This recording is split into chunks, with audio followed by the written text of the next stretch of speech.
satisfação estarmos de volta com a lição de número 7. Já estamos no meio do caminho. Esse trimestre teremos 14 lições. E nessa lição 7 estamos estudando o caminho para a fé.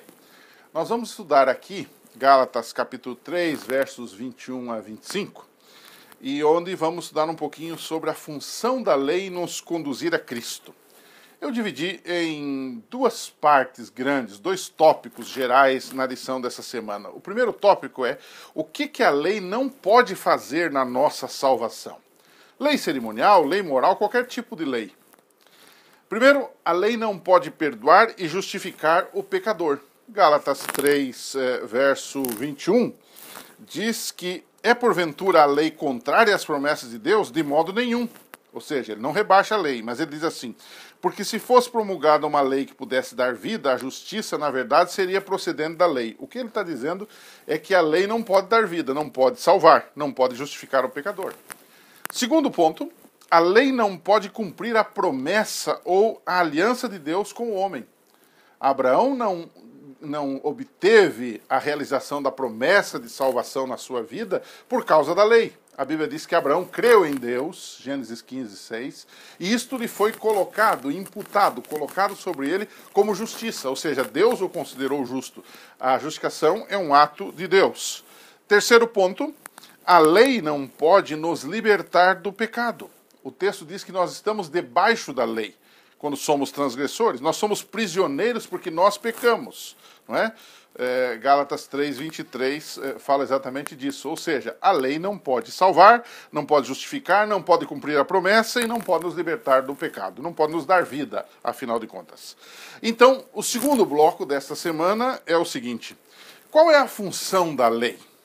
E eu coloquei da seguinte forma. Em primeiro lugar, isso tem que ficar muito claro para nós. A lei não salva. Mas, então, qual é a função dela no programa da salvação? Ela mostra o pecado. Romanos 3:20. Pela lei vem o pleno conhecimento do pecado. E Deus foi tão bom que além de, antes do Sinai, as pessoas transmitiam a lei de forma oral, mas depois do Sinai Deus escreveu em tábuas de pedra para que ninguém tivesse uma desculpa. A lei mostra quem eu sou, mostra o meu pecado.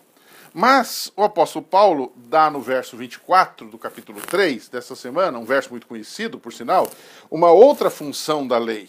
E qual é esta função? Além de mostrar o pecado, Gálatas 3, 24 diz assim: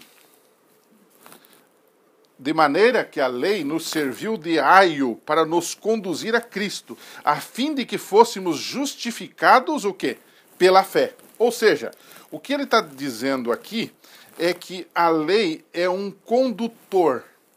Ou seja, eu vou diante de um espelho e vejo que o meu rosto está sujo, que está borrado. O que é que eu faço? O espelho não estende uma mão e limpa o meu rosto, é claro.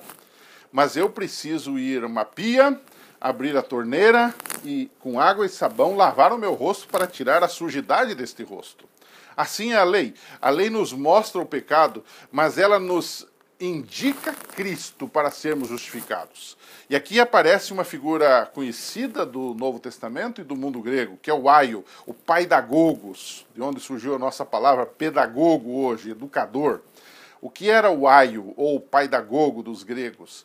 Era um empregado de famílias abastadas que levava os meninos para a escola e os trazia de volta, que os conduzia no bom caminho, que os disciplinava, que às vezes até era duro com eles, que os fazia fazerem os deveres escolares, que disciplinava a vida daqueles meninos.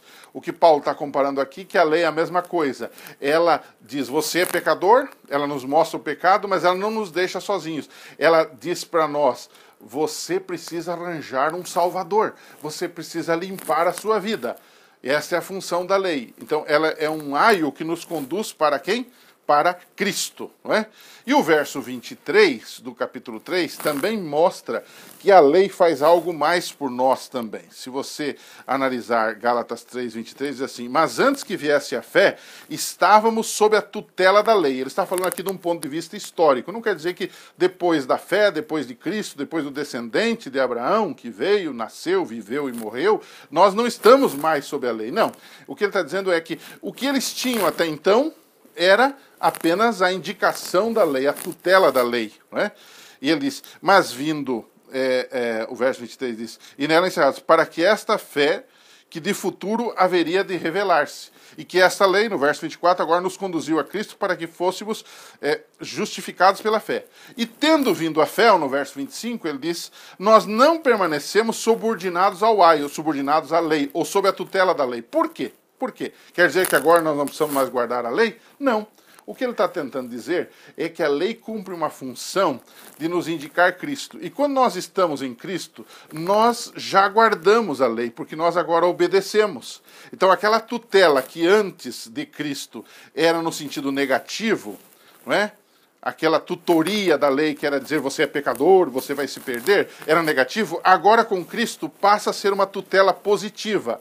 Porque se nós andamos na lei, pela graça de Deus andamos na lei, nós não somos mais condenados. Essa tutela agora é boa. Então, eu diria, para resumir, que a lei tem 3 funções. Ela tem uma função antes de nós encontrarmos a Cristo. Qual é essa função? Mostrar o pecado. Ela tem uma função que nos conduz a Cristo, o aio. Ela nos impulsiona e diz, você precisa de um Salvador, seu rosto está sujo. É do espelho, não é?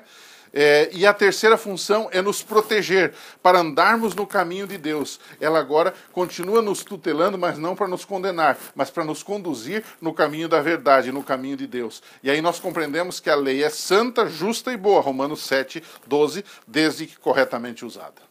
Então, para terminar, uma perguntinha para os seus alunos, para você, para o seu grupo aí, é muito interessante. Como é que a gente explica para uma pessoa a relação entre essas 3 palavras, lei, graça e salvação? O que tem a ver a lei com a graça? E o que tem a ver tudo isto com salvação? Só para lhe resumir, tem tudo a ver. Porque cada uma dessas coisas tem que estar no seu devido lugar. A graça é a fonte da salvação. É pela graça, por causa daquilo que Jesus fez na cruz do Calvário, é que eu tenho perdão, que eu tenho justificação, que eu tenho salvação. Agora, quem é que me torna consciente disso? Quem me mostra a sujidade da minha vida, a podridão dos meus atos? Quem faz isto? A lei.